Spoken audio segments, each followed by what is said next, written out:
Caracol Radio. Historias del mundo. Diana Uribe. Buenas.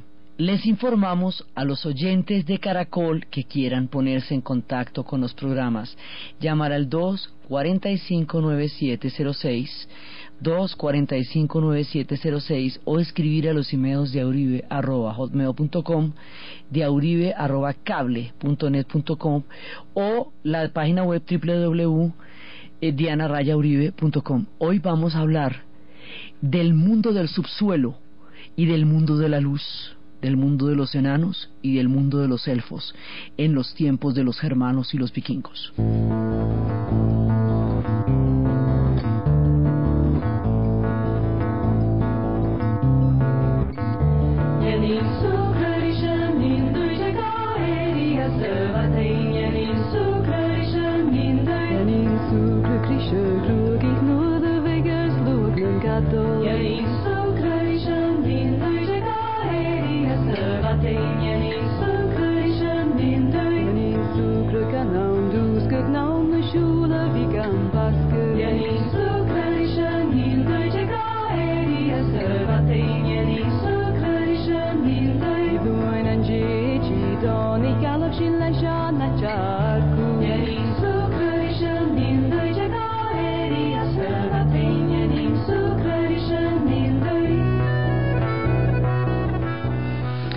La vez pasada estábamos hablando de cómo se entrelazaban todos los diferentes pueblos en el mundo de los hombres.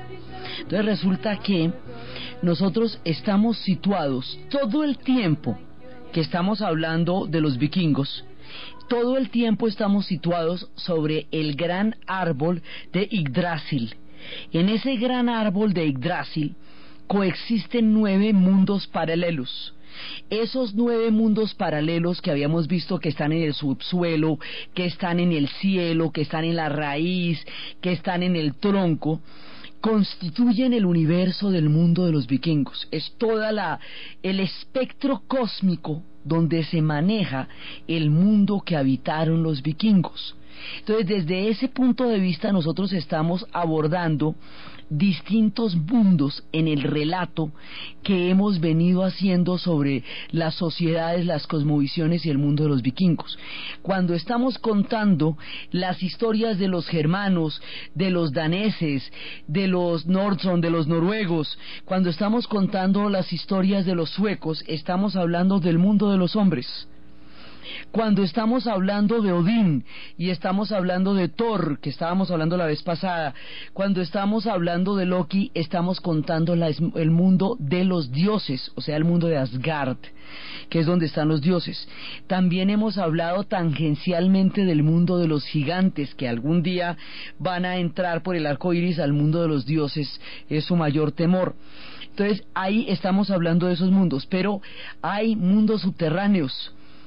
Y hay mundos, digamos, de lo profundo de la tierra, y hay mundos luminosos.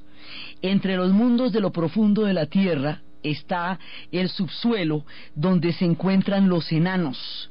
Los enanos están en el mundo de Svartalheim, que es el mundo subterráneo, de donde los enanos surgieron de la carne de Ymir. ¿Se acuerda que los dioses, antes de llegar a Asgard, habían asesinado a Ymir y de él habían formado todas las partes del cosmos?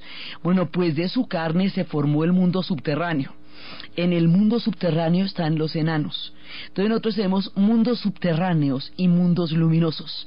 Los mundos subterráneos están poblados por los enanos. Los mundos luminosos están poblados por los elfos. Y los elfos son estas criaturas mágicas, maravillosas, provistas de un gran carácter, que son benévolas. Eso depende de cada región, ¿no? Porque en Alemania son benévolos, pero a veces pueden ser un poco variables, volubles. Los alemanes suelen mirarlos con desconfianza, mientras que en Inglaterra son encantadores, siempre están de buen talante y de buen ánimo, razón por la cual los ingleses los aprecian cantidades. Digamos, el carácter de los seres varía con la geografía, son distintos en un lado que en el otro. Entonces, estos elfos magníficos son los que llevaría precisamente Tolkien a la tierra de Lorien. En la Tierra Media hay un punto para cada uno de ellos. Moria es la tierra de los enanos, Lothian es la tierra de los elfos, Roham es la tierra de los hombres, Mordor es la tierra de los orcs, Fanham es la tierra de los ants. Entonces cada uno de ellos, dentro de lo que sería el relato de Tolkien en la Tierra Media, tiene un lugar. Esos lugares están escritos en la geografía y en la mitología de donde habitaron estos pueblos. Entonces, los elfos son unas criaturas de la luz. Los elfos y las hadas son criaturas de la luz. Y los enanos son unas criaturas importantísimas. Habíamos visto cómo los enanos son herreros y cómo los enanos son los que constituyen la magia. Ellos tienen, dados por los dioses, la propiedad de infundir magia en los objetos que ellos crean. Por eso es que pueden hacer el anillo de Odín, por eso es que pueden forjar las grandes espadas, por eso es que ellos pueden hacer el martillo de Thor, porque ellos tienen la capacidad de infundir magia, tienen además toda la destreza que tenía la figura de la mitología griega de Festos, más la capacidad de influir magia. Ellos y los gnomos habitan mundos similares. Lo que pasa es que hay una diferencia fundamental, es la proporción. Los gnomos son criaturas perfectamente proporcionadas y se adaptan al lugar donde se encuentren, mientras que los enanos son deformes, son habilísimos, pero son deformes. Los gnomos tienen un carácter, digamos, bastante más agradable, y los gnomos son como más medicinales. Los enanos son orfebres, son hacedores de espadas. Entonces, los enanos tienen su propio mundo, y en su mundo crean las cosas más maravillosas, pero ese mundo de los enanos, por las características mágicas que ellos son capaces de tener, lo relaciona directamente con el mundo de los dioses y con el mundo de los hombres. Y esas relaciones algunas veces llevan a historias fatídicas, porque de todas maneras los enanos son chéveres, pero no hay que provocarlos. Usted, por ejemplo, los enanos pueden hacer celebraciones en la casa suya, lo pueden invitar, pero si usted es cortés con ellos, entonces los enanos se pueden marear con usted. Digamos, no son seres a los que haya que provocar, porque puede ser grave llevarles la contraria. Entonces, los enanos tienen todas estas características y son del mundo del subsuelo, y hay una historia que es arquetípica dentro de lo que va a ser el mundo germano y el mundo, digamos, de los dioses, de todos los dioses de Asgard. Y y tiene que ver con los hombres, tiene que ver con los dioses y tiene que ver con los enanos. La historia es muy famosa, es el arquetipo medieval de la mitología germánica y se llama el cantar de los Nibelungos. ¿Quiénes son los Nibelungos? Los Nibelungos son los enanos, eso es uno de los reinos de los enanos. Entonces, es que se meten con ellos, ¿sí? Pues definitivamente se meten con ellos, y pues los enanos reaccionan de la manera. Entonces, esta historia tiene lugar en la geografía y en la mitología, tiene lugar en el mundo del subsuelo, además porque los enanos también conocen el lugar donde habitan los metales preciosos, las vetas, saben dónde está el oro, saben dónde está el diamante, y el saber dónde están esas cosas los hace, por un lado, muy poderosos, y por otro lado, muy digamos, proclives o vulnerables a la ambición de los hombres. Acuérdense que en todos estos reinos donde habitan tantas criaturas, en el reino de los hombres es donde habita la ambición y la avaricia, cosa que, por ejemplo, otras criaturas no van a tener. Los hobbits son completamente carentes de ese tipo de sentimientos, pero los hombres sí son casposos, esa es parte de su naturaleza. Entonces, como los enanos están en contacto con los tesoros, los hombres siempre terminan codiciando aquello que los enanos con tanta sabiduría y destreza administran. Incluso los enanos a veces tienen que remendar embarradas, como por ejemplo cuando Loki le cortó de puro travieso las trenzas a la esposa de Odín, y entonces para desembarrarla a la esposa de Thor, y para desembarrarla el anillo, le tiene que dar el anillo a Odín, y luego hace toda clase de cosas. Luego llega y dice que nadie puede hacer algo más perfecto, y entonces que apuesta su cabeza, y los enanos tienen que hacer el martillo. Toda clase de, digamos, de destrezas y maravillas hacen los enanos para salvar a Loki de la chicanería, de todo. Loki es un tipo, es una figura, es un dios que tiene un carácter complejo, porque por un lado es juguetón, pícaro, y eventualmente se va a ir torciendo hacia el lado oscuro de la fuerza, y en última termina siendo un carácter maligno al final de la historia, ya cuando lleguen los tiempos del Ragnarok. Pero al principio es, digamos, muy travieso, y cada vez que se mete en un lío bien bravo, como eso de cortarle las trenzas, entonces los enanos crean algo fastuoso y magnífico para salvarlo, y cada vez que apuesta en nombre de ellos, los enanos lo salvan de nuevo. Los enanos tienen, digamos, esa capacidad de intervenir maravillosa y mágicamente, pero, ojo, no se les puede provocar. Entonces, en las orillas del Rin, este es el principal río de Alemania, ahí era donde habitaba una doncella bellísima. Unos le dicen que es una doncella preciosa que se llama Crimilda. Crimilda está protegida por 3 hermanos, Gunther, Gernot y Geisler.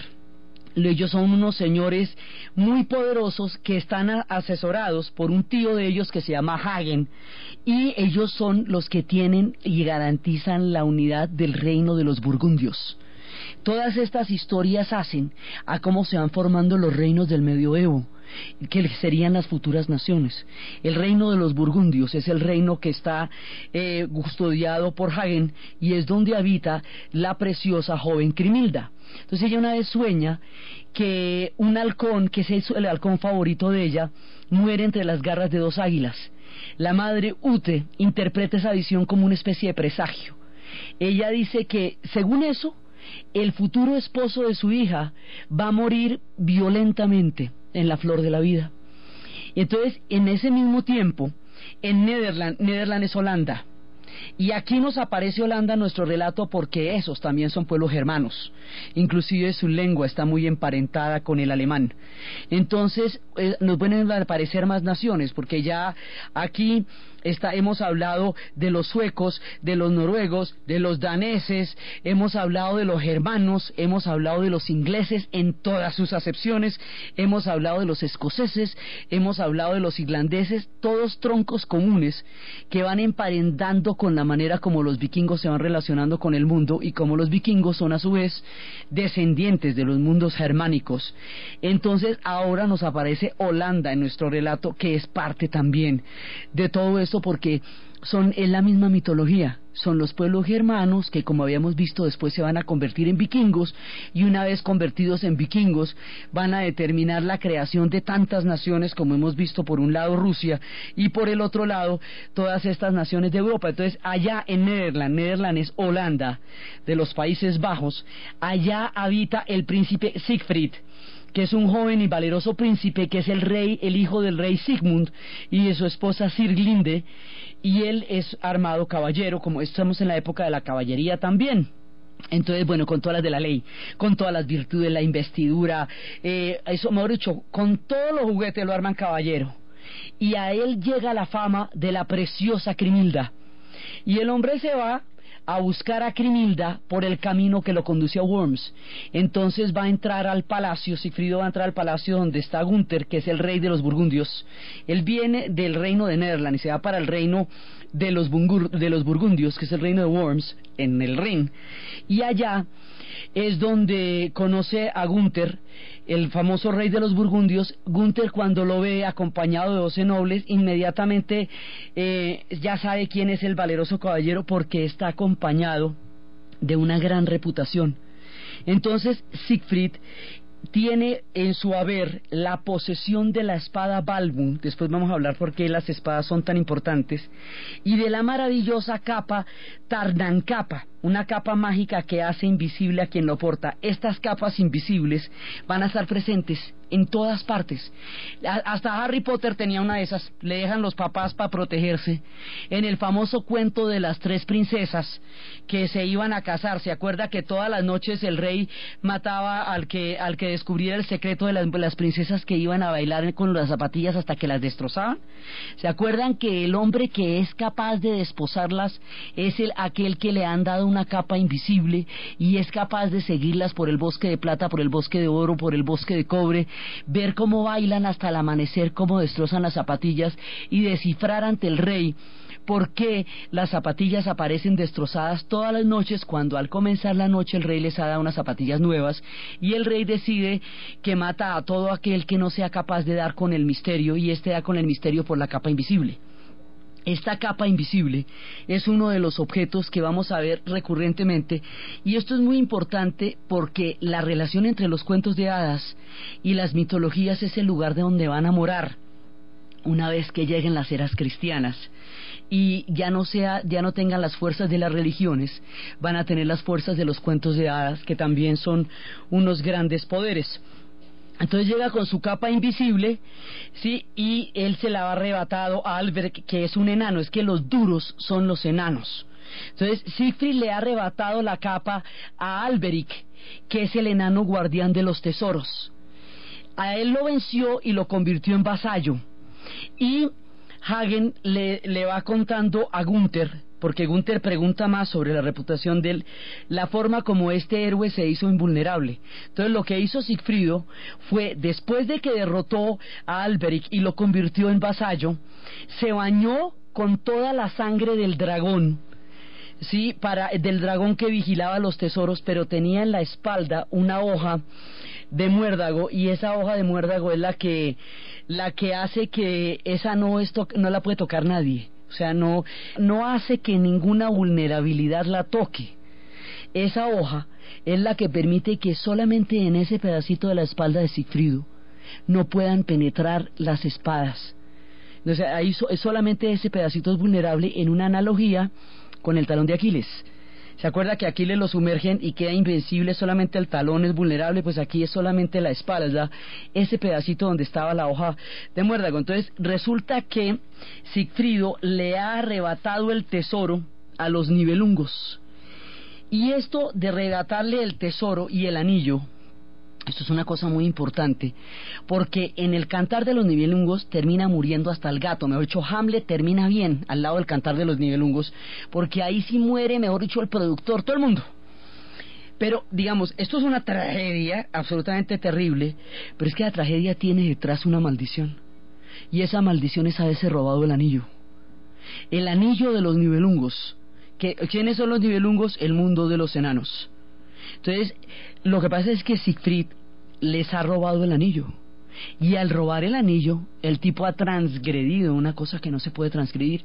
En El Señor de los Anillos hemos visto que toda la tragedia empieza cuando Gollum se encuentra el anillo, y habíamos visto que el anillo tuvieron la oportunidad los hombres de destruirlo en el monte Doom, donde había sido forjado, en el monte Destino, donde había sido forjado, donde había que arrojarlo, pero no fueron capaces por la ambición. Por eso es que para poder destruir el anillo se necesita un hobbit, porque ya los antepasados de Aragorn habían tenido la oportunidad de destruir el anillo y no lo hicieron por ambición.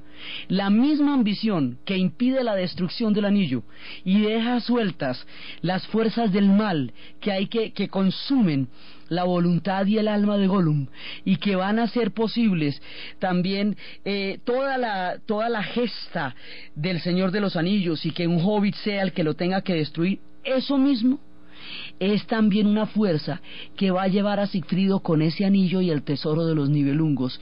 Digamos, su mayor audacia es haber arrebatado el tesoro a los enanos, a los Nibelungos, pero eso es una deslealtad, y él va a pagar muy duro, y todos van a pagar muy duro el contacto con el tesoro de los Nibelungos. Para llegar allá es cuando Sigfrido va a hacer un viaje por el Rin. Esta historia que estamos contando se va a convertir después en una obra maestra de Wagner en el siglo XIX en pleno romanticismo alemán como una manera de convocar los viejos dioses en tiempos industriales.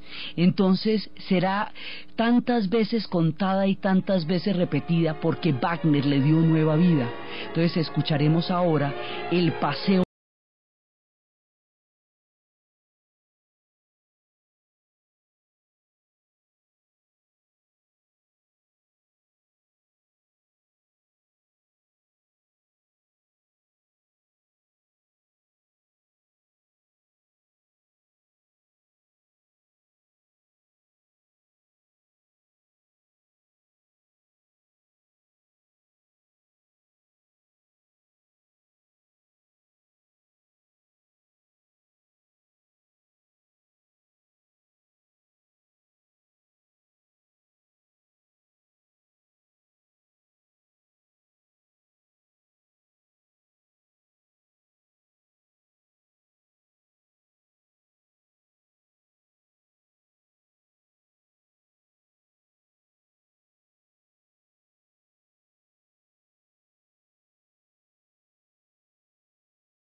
Entonces se hace Sigfrido su cabalgata por el Rin, efectivamente llega donde el rey Gunther lo agasaja y luego va a haber una batalla en la cual va a haber una victoria importantísima de los burgundios sobre los sajones. Se acuerda que los sajones son otra raza, otra rama germana de la que estamos hablando, que estuvo en Inglaterra y todo eso, que también forma parte de lo que va a ser después la nación inglesa. Entonces, como Siegfried los ayudó ahí, ahí va a ser importante para ellos. Ahí es cuando conoce a Crimilde, que era a lo que habíamos ido, ¿no? A lo que vinimos, que era ver la belleza de la preciosa Crimilde.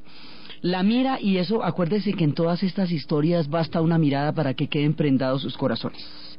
Entonces queda prendado de Crimilde, Crimilde queda prendado de él, sus corazones ya quedan maravillados, y luego el rey Gunther va a oír hablar de la belleza de la valquiria Brunilda. Ahí son Crimilda y Brunilda.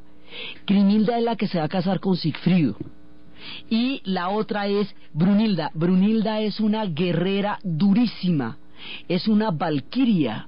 Las valquirias son estos seres que Odín manda a las batallas para identificar el valor de los héroes y llevar sus espíritus a la Valhalla, que es donde se da el banquete entre los dioses, presidido por Odín, de todos los guerreros valientes que van a acompañar algún día a Odín en su batalla contra los gigantes en la última gran batalla. Entonces las valquirias siempre son las portadoras de este propósito de Odín. Esta Brunilda es una valquiria, es una mujer guerrera.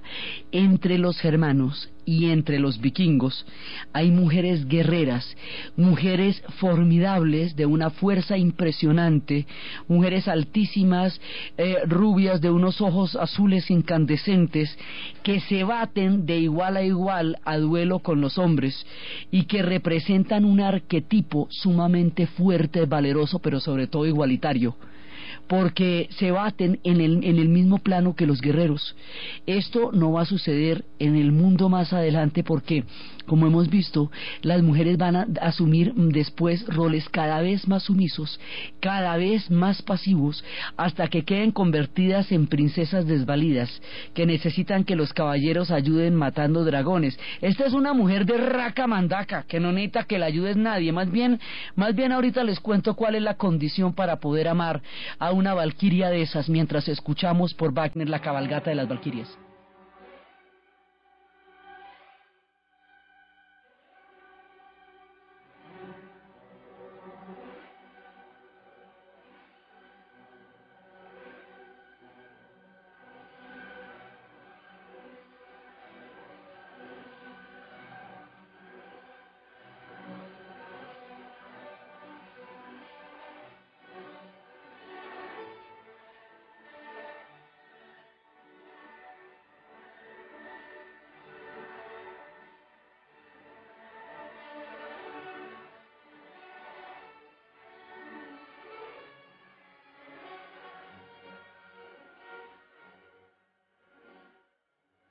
Brunilda es soberana de Islandia. ¿Se acuerda que estamos descubriendo toda la geografía y que Islandia fue esa otra tierra de hielo que fue la que Eric el Rojo va a conquistar, donde ni siquiera hay bosques, sino que la madera llega flotando, donde están los volcanes?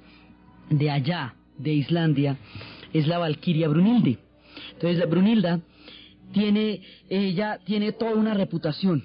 Ella es una luchadora, es una guerrera, y dice que solo se casa con aquel que sea capaz de vencerla en combate. O sea, es digna de la música que le puso, pues es una dura durísima.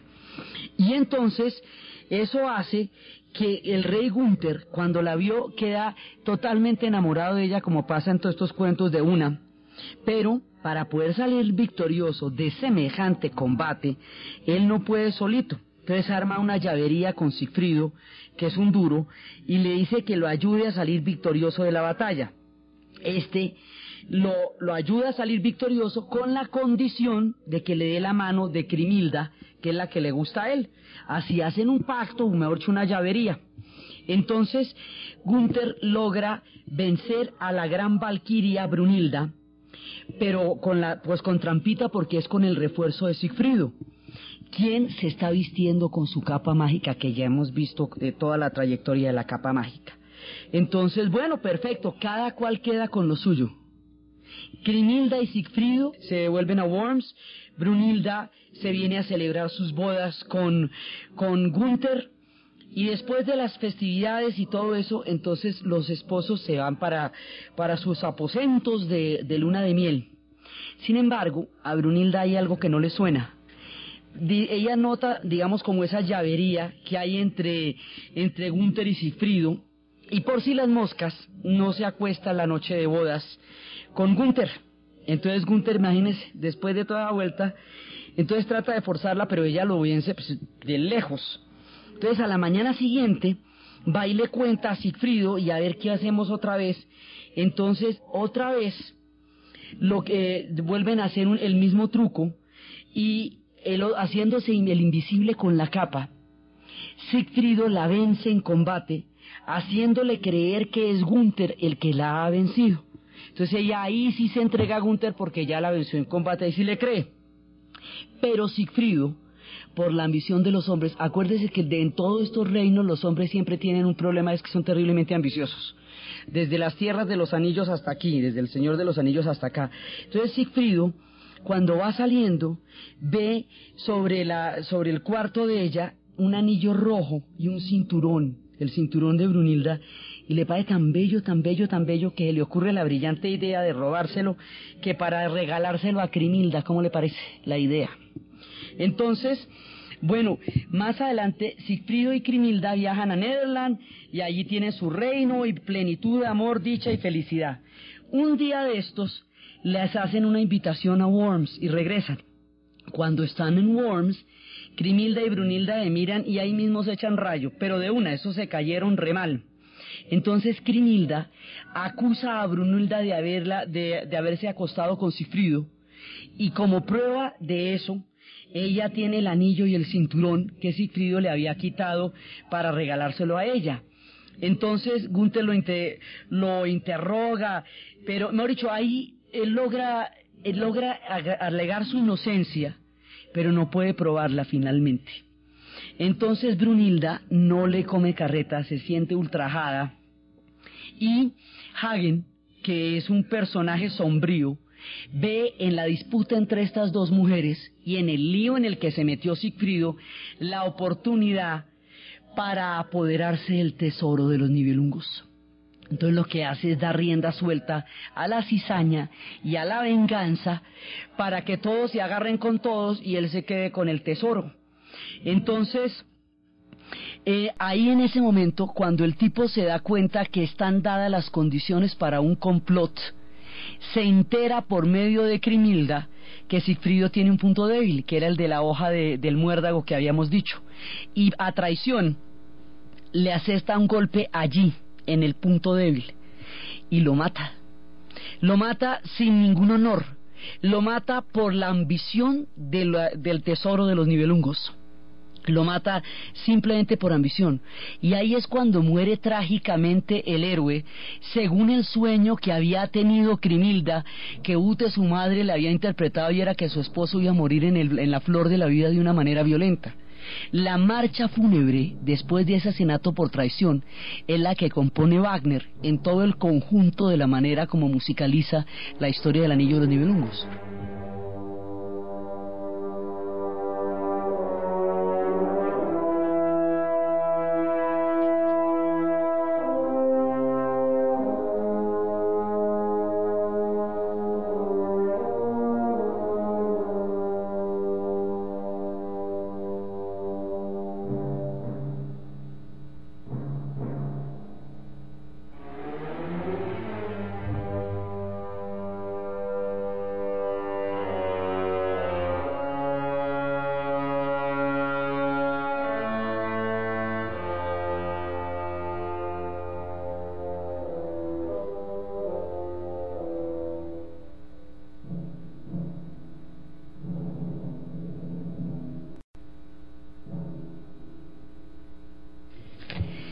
Crimilda, después de la traición y el asesinato de Sigfrido y del cumplimiento de la profecía, queda completamente inconsolable, y su dolor se vuelve una ira y se vuelve un deseo de venganza aterrador.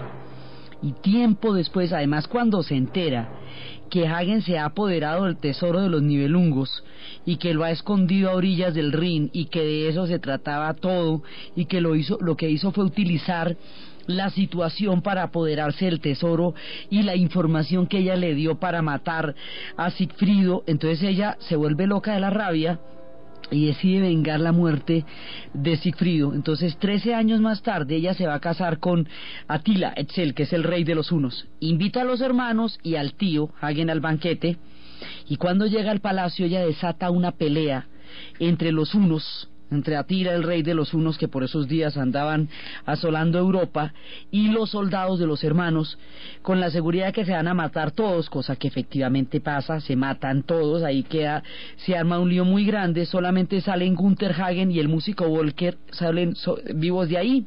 Entonces Volker después es asesinado, Gunther y Hagen van a prisión.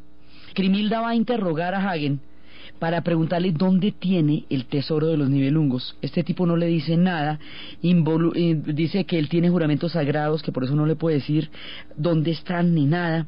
Entonces ella decapita a su hermano Gunther con la espada Balmung, que era parte del tesoro de los Nibelungos que tenía Sigfrido. Él tenía la espada, él tenía el anillo y él tenía la capa. Todo eso era hecho por los enanos, que son los Nibelungos, el reino de donde él sustrajo todas estas cosas mediante una batalla que no tenía que haber dado, habiéndoles arrebatado a ellos sus grandes creaciones y dando origen a toda la maldición que se está cumpliendo acá. Entonces ella termina decapitando al hermano. Sin embargo, a pesar de eso, ella no logra que Hagen le diga dónde tiene de ninguna manera el tesoro. Entonces utiliza la espada Balmung y le corta la cabeza, y toda la venganza se va desenvolviendo. Entonces, una vez que ella decapita a Hagen con Balmung, también Hildebrand, el maestro Hildebrand, decide vengar la muerte de Hagen, y por eso mata a Crimilda, con lo cual se acaba todo. Mata a Crimilda, y al matar a Crimilda se acaba toda la estirpe, en lo que se conoce como el desastre de los burgundos. ¿Se acuerda que cuando estábamos viendo la historia de Hamlet, se muere toda la dinastía danesa y toda la rama danesa desaparece por la tragedia que desencadena Hamlet? En los Nibelungos pasa lo mismo. Cuando ella muere Crimilda, ha desaparecido todo el mundo, el desastre de los burgundios, quienes, habiendo sido los amos y señores de un gran reino y habiendo tenido grandes batallas y grandes espadas, ahora van a terminar completamente exterminados por sus odios, por sus venganzas, por sus traiciones y por la ambición de apoderarse del tesoro de los Nibelungos. Esto es recurrente en los relatos, porque fíjese, todo lo que pasa en El Señor de los Anillos es por la ambición de lo que pasa con el Anillo del Poder. Todo lo que pasa en este cantar, toda la tragedia, es por apoderarse del tesoro de los Nibelungos. Desde el momento en que Sigfrido le roba el tesoro a los enanos, ahí es que nos vamos a meter en problemas. Y entre el tesoro de los enanos está la espada de Balmung, que es muy importante. Es muy importante porque las espadas, que son las de las creaciones más excelsas que hacen los enanos, las espadas van a ser un hilo conductor de todos los relatos de estas mitologías. Desde la espada de Balmung, que es con la que se sella la tragedia, hasta las diferentes espadas que se han dado, que logrado toda la vida de estas historias. Entonces, las espadas tienen una importancia única, son nobles, tienen espíritus propios, son hechas de bronce, son aleaciones, pero están hechas con todos los elementos, están forjadas por el fuego, por el aire que aviva el fuego, por el agua que templa la hoja de la espada, por el acero que le va a dar la firmeza, por el espíritu que le va a dar la nobleza.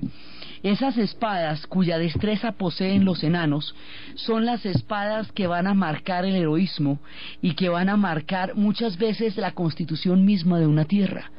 En el caso del rey Arturo, cuando él consigue su espada Excalibur, cuando la logra sacar, porque este cuento es recurrente, porque la espada de Balmung, dicen que esta espada la había sacado, era Sigmund Valsung, que esta espada había aparecido clavada por Odín en el tronco de un árbol, y que Sigmund fue el único guerrero con la fuerza suficiente para sacarla de ahí.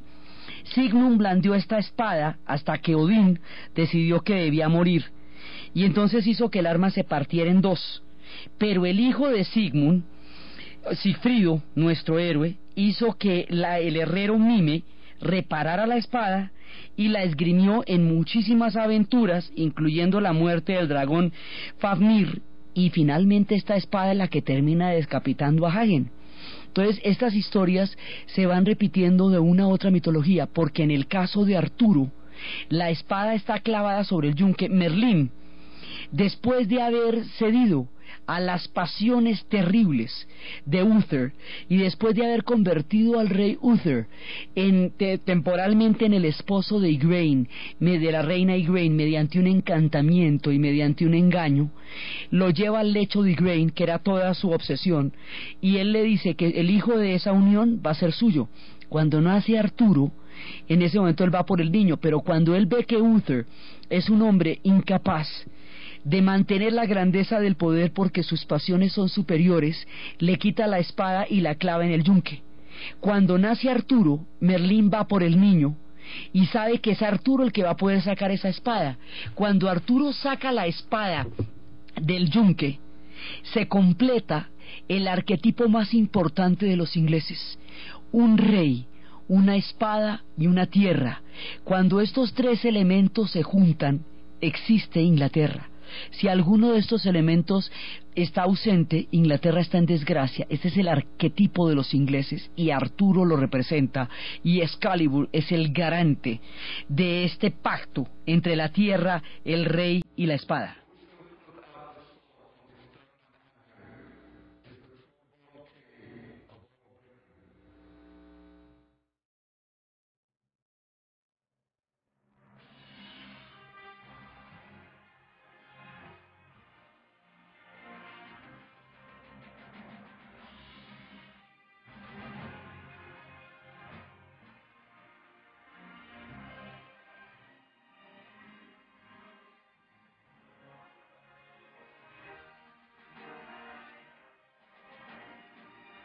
Aquel que saque la espada de la piedra será el verdadero rey de Bretaña.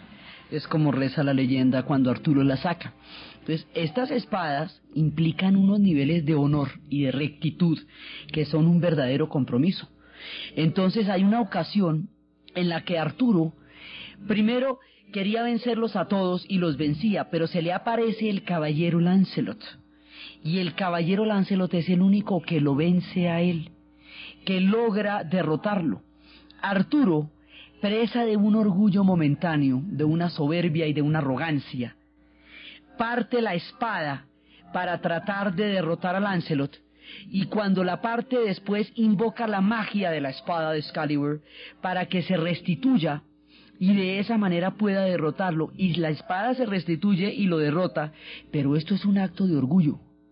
Cuando él se da cuenta que derrotó a Lancelot mediante engaños y a partir del orgullo y no de la valentía y del honor del caballero, siente un profundo arrepentimiento porque entiende que la naturaleza de la espada es el honor y la rectitud, y lo que acaba de hacer es un capricho de ego, una pura vanidad.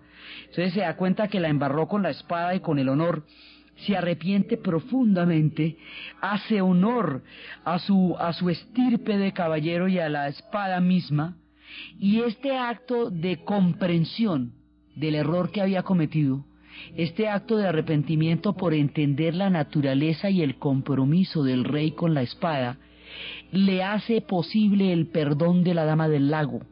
La Dama del Lago saca su brazo, le pide la espada, la restaura y se la devuelve para que él haga el mejor uso posible de la espada, y más adelante, ya cuando Arturo muera, le va a pedir a Percival que lance la espada en el lago. Percival no es capaz, y entonces él se da cuenta que no es capaz hasta que le dice que se devuelva, y lanza la espada en el lago, y cuando la lanza es cuando la Dama del Lago va a recibir la espada para llevarla a la tierra, para llevarla al mundo donde fueron forjados, al mundo del subsuelo. Esta Dama del Lago es la garante de la restauración. Eso es muy curioso, además porque los vietnamitas tienen un mito totalmente parecido que se llama el mito de la espada restaurada en un lago de Hanoi, donde exactamente lo mismo le sucede a un rey que había liberado a las tierras vietnamitas de los mongoles y quería quedarse con la espada, y se le aparece una tortuga y le dice que la espada tiene que restituir porque una vez cumplida la misión la espada debe volver a la tierra. Es un mito además de la misma época, pero de una distancia infinita cuyas coincidencias resultan inexplicables. La tortuga restituida del lago de Hanoi y la espada de Arturo con la Dama del Lago coinciden en el carácter honorífico, recto y fundamental que deben tener los poseedores de las espadas, y por eso llega a nosotros la figura de la Dama del Lago, que es la garante a través de su brazo de que estas espadas van a ser realmente gala al honor con el cual fueron concebidas en el noble mundo de los enanos.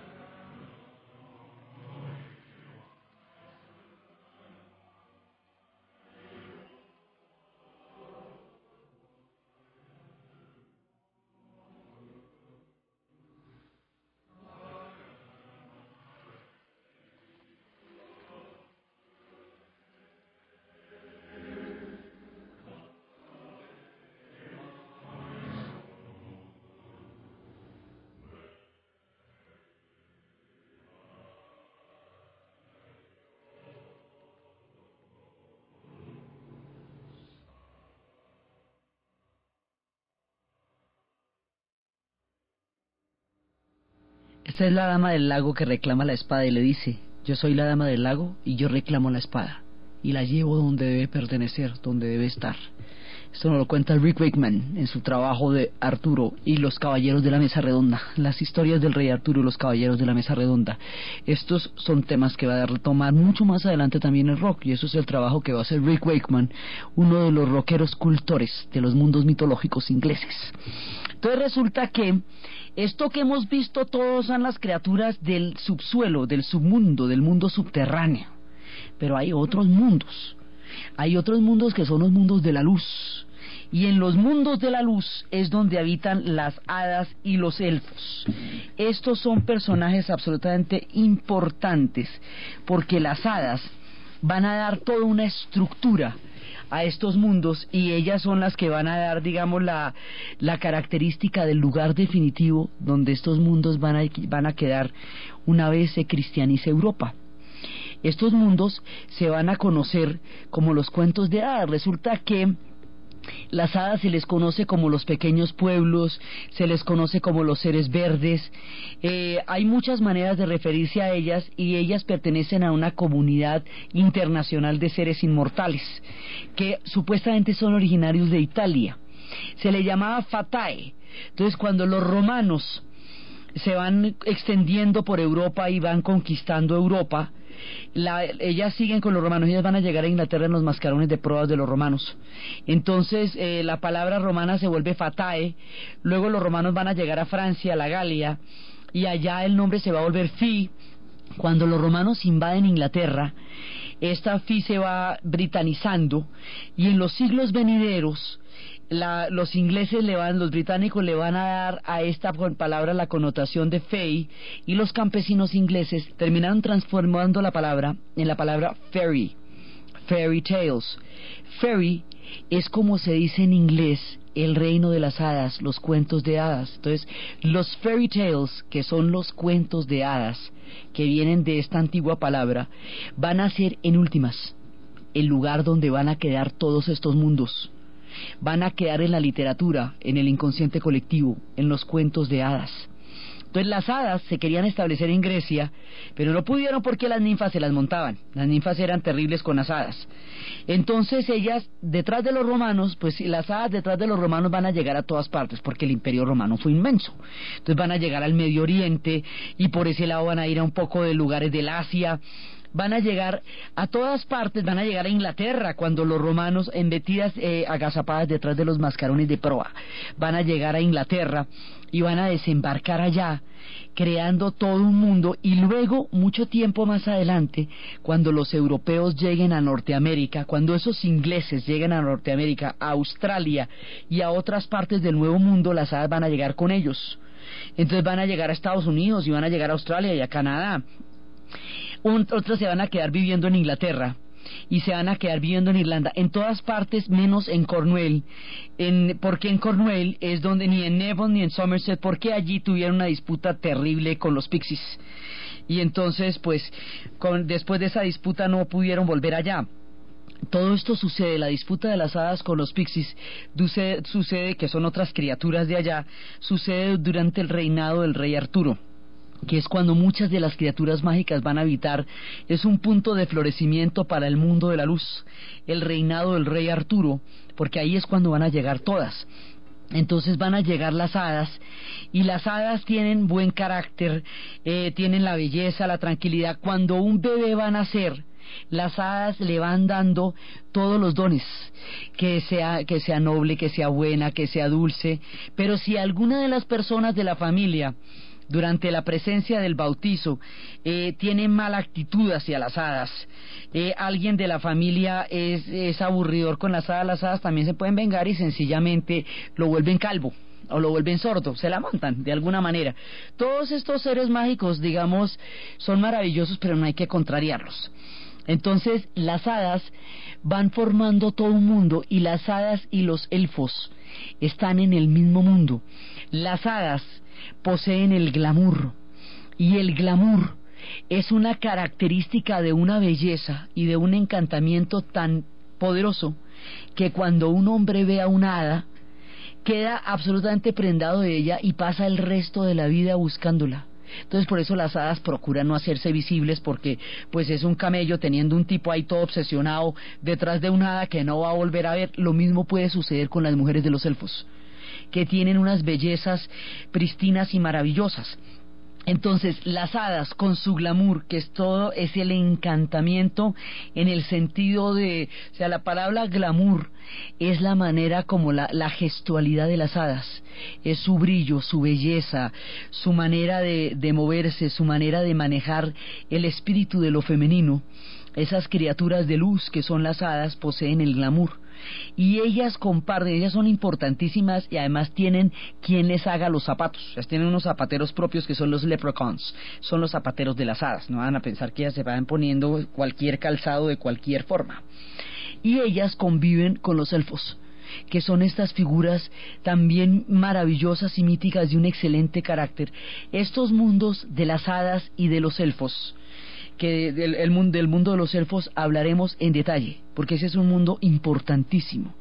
Esto corresponde al reino de la luz. Este mundo de las hadas y de los elfos se va a encontrar con el mundo cristiano cuando aparezca la figura del niño Jesús y se vaya extendiendo por toda Europa una nueva religión. Se va a dar un encuentro entre el mundo de las hadas, de los elfos, de los enanos, y el mundo de los cristianos a través de las relaciones en el mundo de los hombres, o sea, entre las tribus germanas en un principio, y estos encuentros van a modificar y alterar estos otros mundos del famoso árbol de donde partimos el universo, de donde vienen los vikingos y sus antepasados, los germanos. Entonces, aquí va a llegar otro mundo que va a entrar en contacto con eso. La llegada de ese otro mundo está determinada por la llegada de un niño Dios que va a nacer en un pesebre.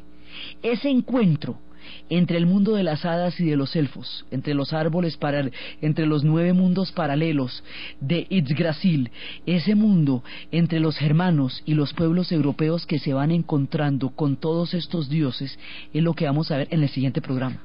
Entonces, desde la nobleza y la destreza del mundo de los enanos, su increíble capacidad para otorgarle magia a los objetos, su capacidad para forjar anillos, espadas, capas invisibles, martillos de justicia, asistiendo así a los dioses y a los hombres, desde la increíble ambición de los dioses y desde la increíble ambición de los hombres, que son capaces de llegar a extremos totalmente inimaginables por poseer aquello que los enanos han llenado de magia, desde las pasiones, las traiciones, los amores y los encantamientos de Brunilda, de Crimilda, de Sigfrido, y desde el mundo que se va desarrollando de la tierra del subsuelo y en el encuentro del mundo de la luz con la tierra de las hadas y la tierra de los elfos, en la narración de Ana Uribe, en la producción Ernesto Díaz, y para ustedes feliz domingo.